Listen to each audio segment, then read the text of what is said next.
Amém. Amém. Deus abençoe. Vamos ler 1 Pedro, capítulo 1, a partir do versículo de número 3. Eu vou ler na linguagem de hoje, é uma linguagem bem tranquila de entendermos e que também nos traz aqui alguns termos que muitas outras Bíblias fica um pouquinho mais difícil de entender, porque são palavras que nós talvez não usamos todos os dias. Talvez seja um pouco diferente da sua Bíblia e até inclusive da que há de ser projetada aqui. 1 Pedro, primeiro capítulo, a partir do versículo 3. Louvemos ao Deus e Pai de nosso Senhor Jesus Cristo, por causa da sua grande misericórdia. Ele nos deu uma nova vida pela ressurreição de Jesus Cristo. Por isso, nosso coração está cheio de uma esperança viva. Assim, esperamos possuir as ricas bênçãos que Deus guarda para o seu povo. Ele as guarda no céu, onde elas não perdem o valor e não podem se estragar, nem ser destruídas. Essas bênçãos são para vocês que, por meio da fé, são guardados pelo poder de Deus para a salvação que está pronta para ser revelada no fim dos tempos. Alegrem-se por isso, se bem que agora é possível que vocês fiquem tristes por algum tempo, por causa dos muitos tipos de provações que vocês estão sofrendo. Essas provações são para mostrar que a fé que vocês têm é verdadeira. Pois até o ouro que pode ser destruído é provado pelo fogo. Da mesma maneira, a fé que vocês têm, que vale muito mais do que o ouro, precisa ser provada para que continue firme. E assim vocês receberão aprovação, glória e honra no dia em que Jesus Cristo for revelado. Vocês o amam, mesmo sem o terem visto, e creem nele, mesmo que não o estejam vendo agora. Assim vocês se alegram com uma alegria tão grande e gloriosa que as palavras não podem descrever. Vocês têm essa alegria porque estão recebendo a sua salvação, que é o resultado da fé que possuem. Amém, amados irmãos? Essa é a palavra lida, que só simplesmente lida aos nossos corações e respeitado aqui cada uma das vírgulas, dos pontos e dos parágrafos. E quando lida com calma, ela já traz uma paz ao nosso coração. E aqui o apóstolo está sendo usado por Deus para transmitir uma mensagem de esperança. O apóstolo está sendo usado aqui por Deus, o apóstolo Pedro, para levar aquela comunidade dos primeiros receptores desta carta a olharem para a eternidade. Ele está sendo aqui guiado pelo Espírito Santo e, por meio deste momento que ele é guiado, ele convida as pessoas e diz: vamos olhar para a eternidade, vamos olhar para lá. Existe uma esperança e essa esperança é viva. Eu quero convidar vocês a dirigirem os seus olhares agora exatamente para a eternidade. Eu quero que vocês agora tirem um pouquinho o olhar das coisas desse mundo e comecem a se voltar para as coisas celestes. E tudo isso ele está falando após um momento em que ele começa a meditar nas grandiosas verdades espirituais, que é a esperança, que é a misericórdia, que é a fé, que é a graça, nós podemos dizer. E ele começa falando assim: louvamos a Deus, bendizamos ao Senhor. E isso tudo ele faz porque ele conhece que Deus é misericordioso, que Deus é bom e que ele nos traz uma viva esperança. E tudo isso agora ele diz que está alicerçado, que está fundamentado na ressurreição de Jesus Cristo. Ele está falando, nós bendizemos a Deus e Pai, que nos gerou para uma viva esperança. E essa viva esperança é porque Jesus Cristo, Ele ressuscitou. E Pedro experimentou o poder dessa ressurreição. Ele experimentou como é bom poder desfrutar da companhia, do poder de Deus revelado em Cristo Jesus, quando Ele ressuscita seu Filho amado e traz essa vida nova para nós, os seres humanos. E Ele está falando que esse Jesus pode resgatar vidas. Ele está falando que esse Jesus transforma almas, transforma pessoas e traz de fato esperança novamente, uma esperança para viver. Mas se Ele convida os seus leitores de mais ou menos 2000 anos atrás para olhar para a eternidade, nós podemos nos perguntar se esse convite ainda é válido para nós. Será que esse convite ainda faz diferença e chama a atenção? Ele está falando, vamos olhar para a eternidade agora, vamos olhar para essa esperança, para o céu, para as coisas maravilhosas. Será que esse convite ainda traz assim alegria? Que coisa boa, aleluia! Glórias sejam dadas a Deus porque tem um céu. Glórias sejam dadas a Deus porque um dia nós vamos estar na eternidade. Louvamos ao Senhor, nós pulamos de alegria porque isso é bom. Será que esse convite desperta em nós esses sentimentos também? E por que não desperta? Ou por que desperta? Eu creio, tenho para mim que talvez esse convite de eternidade, de volta de Jesus, de vida com Deus, de recompensa lá nos céus, não traz, vamos dizer, aquela euforia, como tantas outras coisas que geram euforia nesse mundo presente, provocam em nossos corações e em nossos sentimentos. E por que isso? Por quê? Porque as pessoas, elas estão hoje muito satisfeitas com aquilo que elas têm. Elas estão muito satisfeitas com a vida que elas possuem, com as facilidades que esse mundo proporciona, com os acessos aos meios de comunicação, à economia, a dinheiro, a financiamento de casa, de carro, de eletrodoméstico, do mercado e disso e daquilo, das possibilidades de nós podermos fazer parte deste mundo de consumo, de status, de alegrias passageiras, de tantas coisas que esse mundo nos oferece, que se nós não participamos delas, nos dá a sensação de que estamos perdendo algo. Deste mundo que nos oferece muitas distrações, a televisão, a internet e tantos outros meios de comunicação. Deste mundo que nos oferece muitos prazeres, que nos oferece muitas diversões. E nós, seres humanos, quando vemos todas essas possibilidades que esse mundo nos oferece, ou nós estamos relativamente contentes com aquilo que nós estamos tendo, eu tenho acesso a algumas coisas, ou eu estou descontente por não fazer parte deste mundo consumista, e a minha única esperança e desejo neste mundo é eu ter as coisas, para então eu poder ser feliz. E Pedro, ele fala agora o seguinte: nós fomos gerados para uma viva esperança. Nós fomos gerados para nós podermos olhar para a eternidade e poder saber que lá no céu está guardadas as bênçãos para nós. Por isso, viva a esperança. Aqui diz uma viva esperança. Viva esperança. Não tem esse A, é só viva esperança. Se podem tirar esse A, é só isso. Viva esperança. Ou seja, é uma esperança nova. Não é esperança de eu ter algo neste mundo.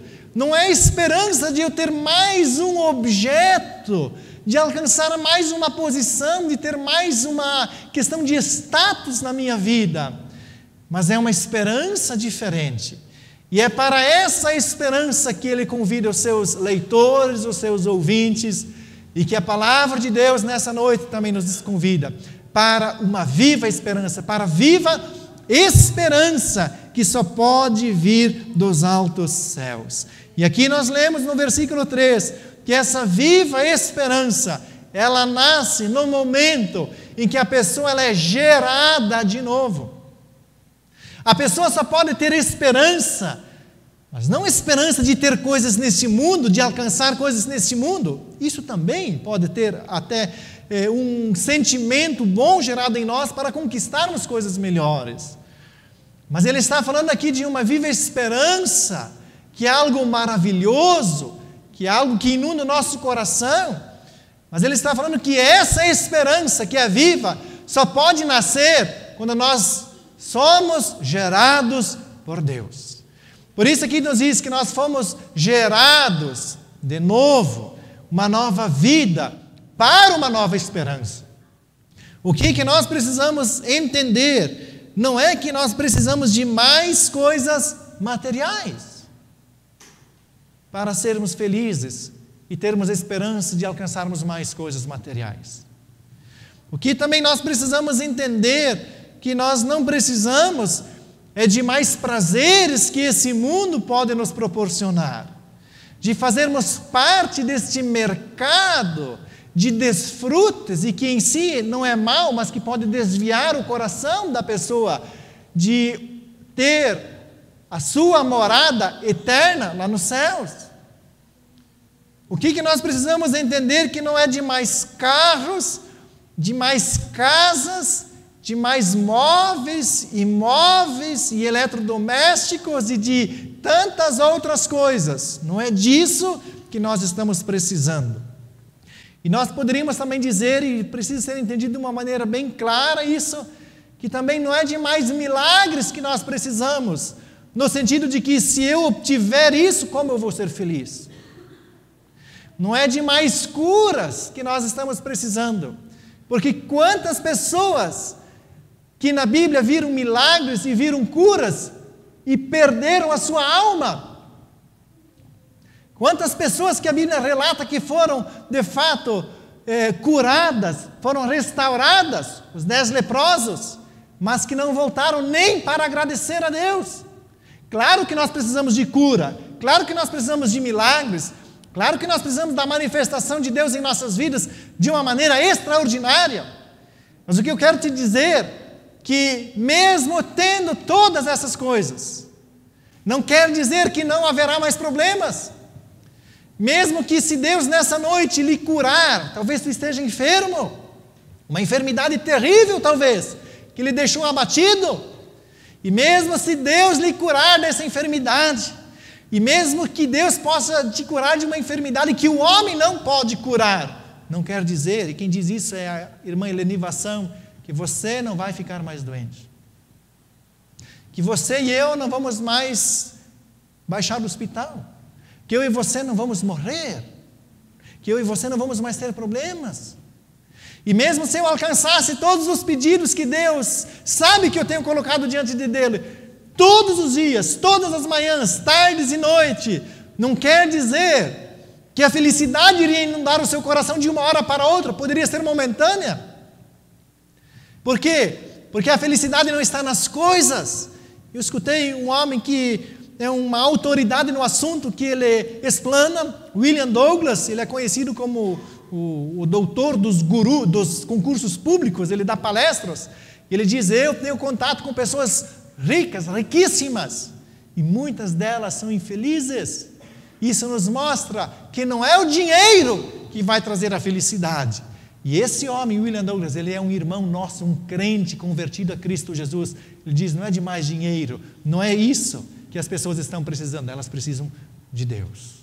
E aqui nós temos que entender também nessa noite, que Pedro ele está falando, vamos olhar para a eternidade.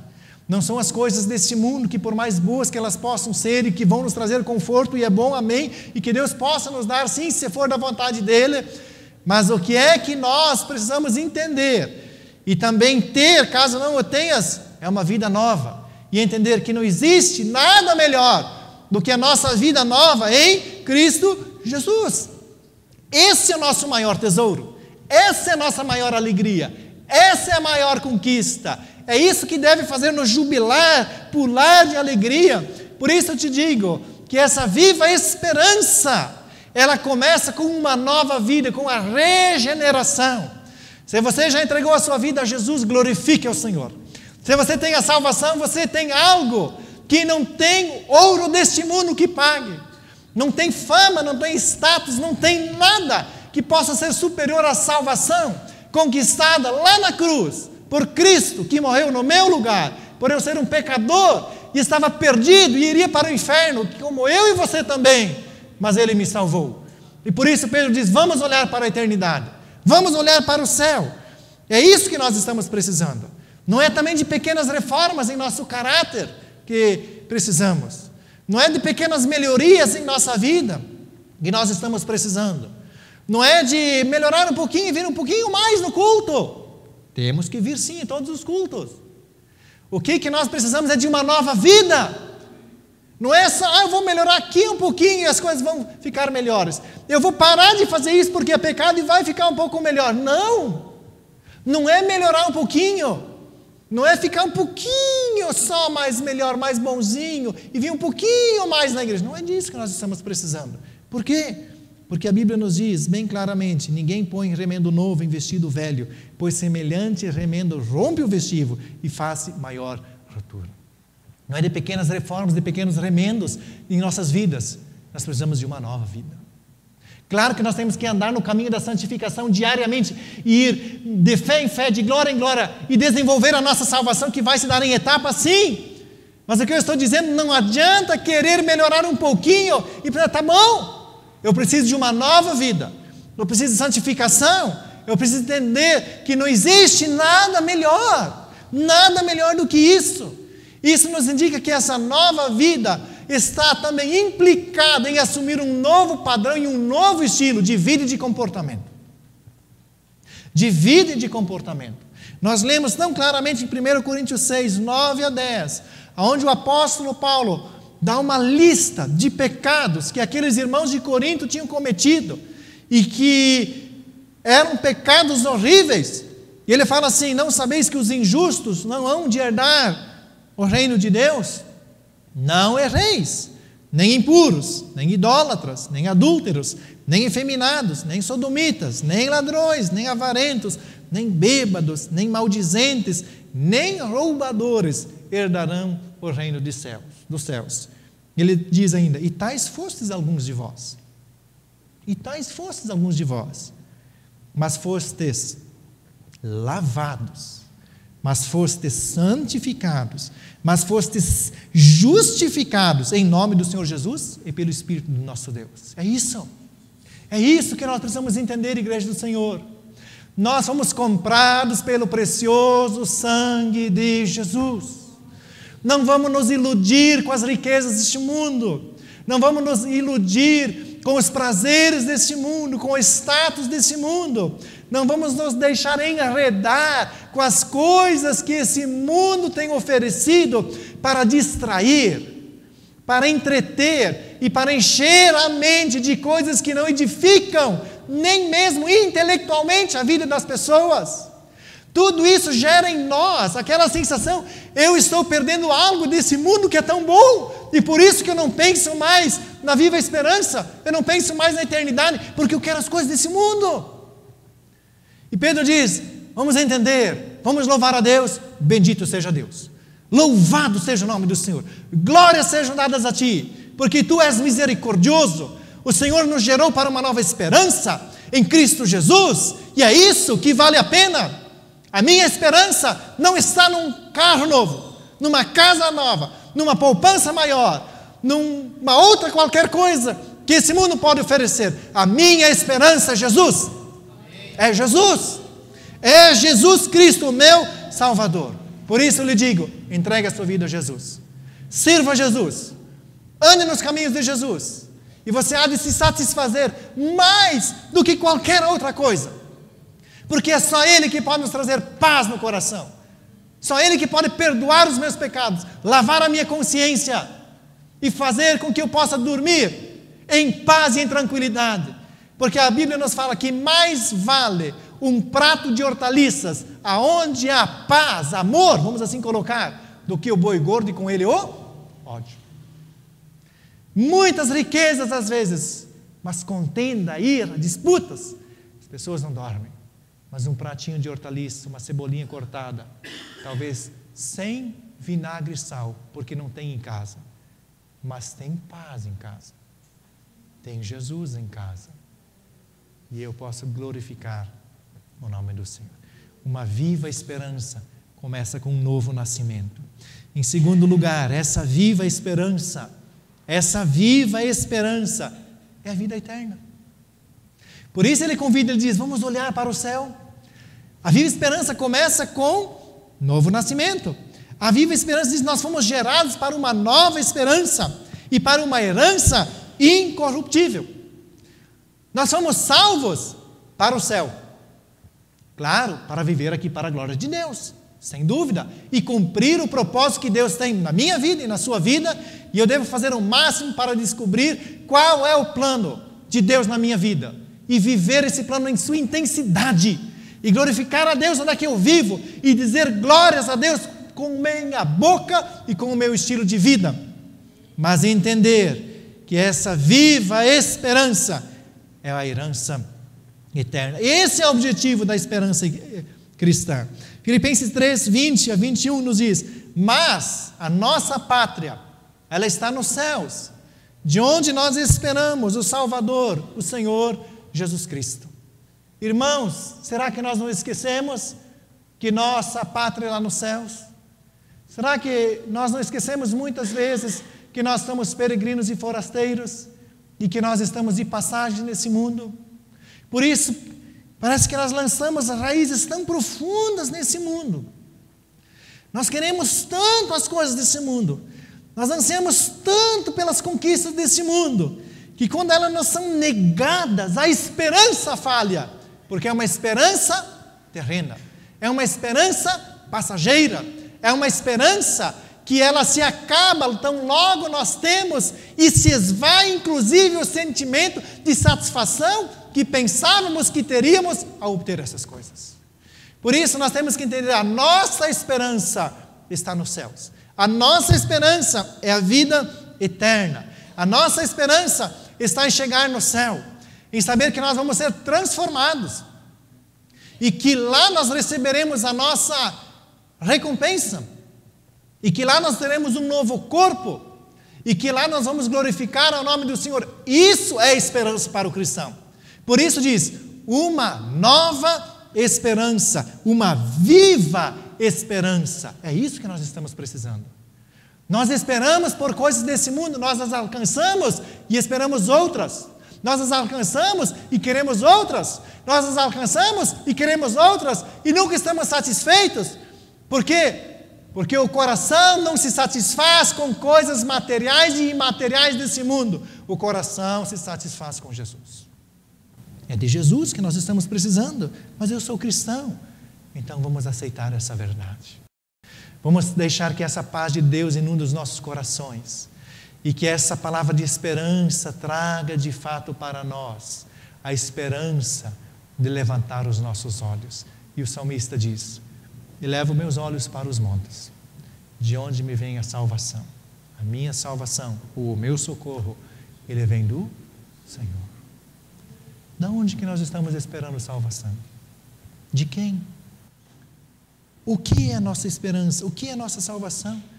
E ele diz, essa esperança ela é incorruptível, ela não pode perecer, ela não pode se deteriorar. Mateus 6, 19 a 20, não ajunteis tesouro na terra, onde a ferrugem destrói, onde os ladrões arrombam e roubam, mas ajuntai tesouros no céu, aonde a ferrugem não corrói, não destrói, aonde os ladrões não podem entrar, arrombar e levar embora. Pois aonde estiver o vosso coração, ali estará o vosso tesouro. Muitas vezes o nosso coração está nas coisas deste mundo. Não estou aqui para colocar o dedo na cara de ninguém, porque a palavra ela é uma espada de dois gumes, que ela corta para lá, ela corta para cá. Mas aqui para anunciar o evangelho simples e puro de Jesus Cristo. E para fazer uma pergunta para mim e para você. Aonde está o meu coração? Onde é que está o teu coração? Que esperança que é essa? pensando que ao obter alguma coisa, tudo vai mudar. Pensando que ao adquirir alguma coisa, tudo vai ser diferente. E nós sabemos que não é assim. Nós temos que trabalhar, como nos diz João 6:27, não pela comida que perece, mas pela comida que permanece para a vida eterna, a qual o Filho do Homem vos dará, porque Deus, o Pai, o marcou com o seu selo. É por essa comida que eu preciso trabalhar. Me preocupar mais em fazer depósitos, não no banco, aqui. Sim, eu também preciso fazer, cuidar da minha família. Nós temos um curso só sobre finanças aqui na igreja, as pessoas precisam administrar bem de acordo com a palavra de Deus. Mas quando foi a última vez que tu fez um depósito lá no tesouro celestial? Quando foi a última vez que tu chegou no banco de Deus, que não é necessariamente dinheiro, mas em que tu depositou as tuas orações? Porque nós lemos lá em Apocalipse que essas orações, elas subiam ao trono de Deus. E Deus, quando foi as responder, encheu como que um cálice, uma taça, e distribuiu como respostas. Quando eu fiz o último depósito lá na conta do céu? Quando? Por isso tem muitas pessoas decepcionadas com o Evangelho de Jesus em nosso país. Porque prometeram coisas que Jesus nunca prometeu. Falaram que Jesus faria coisas que Ele disse que nunca faria. E por isso as pessoas hoje perderam a esperança em Jesus. Estão decepcionadas com Jesus. Mas Jesus disse, no mundo tereis aflições, mas tende bom ânimo. Eu venci o mundo. Nós precisamos disso, de uma herança que é muito maior do que essa que nós temos aqui. Porque quando nós morrermos, nada nós vamos levar. É uma herança sem mácula. Não tem poluição espiritual. As consequências do pecado e o pecado não entram lá na eternidade. Por isso que nós lemos em Apocalipse 21, 4 e 5, que diz, Deus enxugará de seus olhos toda lágrima, não haverá mais morte, nem pranto, nem clamor, nem dor, pois as primeiras coisas já são passadas.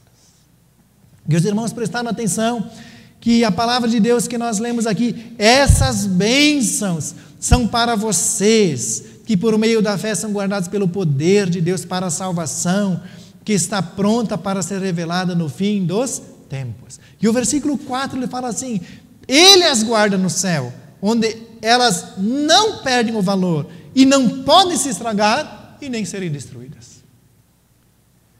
Nesse mundo, Deus nos abençoa, sim. Nesse mundo nós contamos testemunhos de cura, nós contamos testemunhos de como Deus abriu portas para emprego, para a família, tudo isso. Mas Pedro está falando aqui de uma coisa maravilhosa, muito maior do que qualquer bênção que esse mundo pode nos dar. Ele está falando de uma coroa imarcessível. Imarcessível, essa palavra imarcessível, no grego ela tem um correlato na língua portuguesa, que é amarantos. O que é amarantos, os irmãos sabem? O que é um amaranto? Alguém sabe o que é um amaranto? O que é um amaranto, irmãs? Alguém sabe o que é um amaranto? Ninguém nunca plantou um amaranto? É uma flor, não é? Os irmãos não gostam de amarantos porque existem dois tipos de amaranto. Um que é flor e o outro que é erva daninha, conhecido também como caruru. Esse aqui é o amaranto. E quando ele diz imarcessível, ele está falando, nós temos uma coroa amarantos. Ele está falando aqui que essa palavra inclusive foi usada na antiguidade para falar de flores que florescem sempre, nunca se murcham. Ele está falando de um jardim celestial onde é que as flores nunca murcham. Ela é imarcessível. E a erva daninha muitas vezes é também assim, né? Parece que tu não consegue tirar, mas aqui ele está falando não do amaranto erva daninha, mas do amaranto, que é uma flor que traz, nesse contexto, a esperança. Não pode destruir, floresce para toda a eternidade. Lá nós não vamos perder mais nada. Lá ninguém pode roubar. Lá não haverá mais injustiças. Lá não haverá mais. E eu lhe faço uma pergunta. Se vivermos 100 anos, e essa pergunta não é minha, ou 150 anos, nós vamos morrer. Vamos morrer. Mas daqui a 300 anos, mesmo tendo vivido 100 anos, daqui a 300 anos, daqui a 400 anos, o que vai valer as riquezas que nós acumulamos? A Bíblia diz que as riquezas que o homem acumula, ele também não sabe nem quem vai levá-las. Ah, meus filhos vão levar. Não sei, talvez não levem, talvez se acabem antes.